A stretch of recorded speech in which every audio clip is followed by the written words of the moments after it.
and that the response to disability is influenced by a broad array of factors, including the visibility of the disability, developmental stage and chronological age of onset, and functional limitations.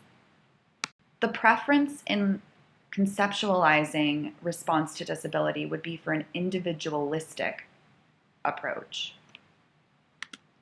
Social moratorium proposes that an individual is given time away from their responsibilities when they experience a disability. There's a clear separation between life before the disability and life after the disability. This timeout is used to redefine oneself, and it can result in an interruption of previously unhealthy patterns of behavior, for example, potentially drug use, and can result in a constructive reintegration. Cognitive restructuring is considered the first model of acceptance of disability. It deals only with physical disability. It was developed by Beatrice Wright using her theory of cognitive restructuring. There are 4 points to this model of response to disability. First is enlargement of scope of values. When an individual experiences a disability, the cognitive restructuring model suggests that they must enlarge their scope of values so that their value system does not conflict with their disability. An example statement reflecting an enlargement of scope of values from the revised version of the acceptance of disability scale is: a person with a disability is restricted in certain ways, but there is still much he or she is able to do.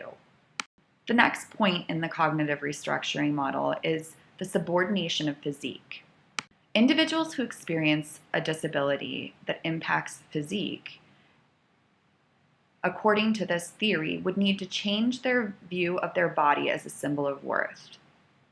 They need to rethink what makes you you, and focus on aspects of self-identity aside from physical identity. An example item from the acceptance of disability scale that represents subordination of physique is: the most important thing in the world is to be physically capable. The next point in cognitive restructuring theory is containment of disability effects. This is not denial, but limitation of effects of disability. For example, the smart text talks about a gentleman who realized that it was less efficient to use crutches than to use a wheelchair, and so contained the effects of the disability by using a wheelchair instead of crutches. This neither exaggerates nor minimizes the effect of disability. Oftentimes we hear the term defining a new normal. An example item reflecting containment of disability is: since my disability interferes with just about everything I try to do, it is foremost in my mind practically all of the time. Somebody who strongly agrees with this item, according to this theory, would not have a very good containment of their disability. The final point in this theory is that individuals with disabilities, in order to adjust to their disability, must transform from comparative to asset values. Rather than focusing on losses, they must take an asset orientation. An example item from the acceptance of disability scale representing transformation from comparative to asset values is: people with disabilities are able to do well in many ways. As an activity, I'd encourage you to review the acceptance of disability scale revise, which is posted on Blackboard. Each of these items is presented to you along with a letter standing for the point to which it corresponds in Beatrice Wright's model. The next slide provides each of these letters and what they stand for. I would encourage you to go through the scale and see if you think each of the items falls neatly within each of these categories. Pause the video now and do this activity. Most theories of human development consider developmental process as an upward line. The goal is greater competence, autonomy, and individuality.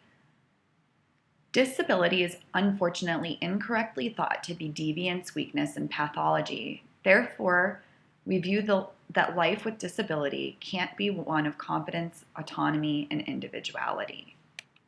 A better way of looking at development is the model of diverging pathways, which says that different people reach the same goals via different pathways. This is appropriate for the disability experience. Next, we will review the basic principles of the developmental theories. There are several grand theories of development covered in the SMART text. There's Freud's psychosexual stages, Erikson's psychosocial theory of human development, the cognitive theories of human development, behavioral theories of human development, the humanist model, and the stage model of cognitive moral development. There are basic principles to the developmental theories.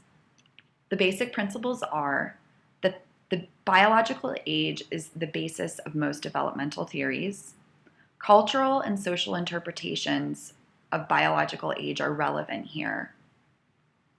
Formal and informal age-appropriate norms are applicable.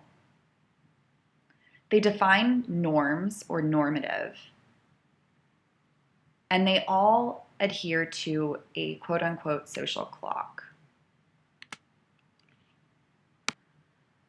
Developmental theories often determine what is considered to be normal or abnormal in terms of human development and behavior.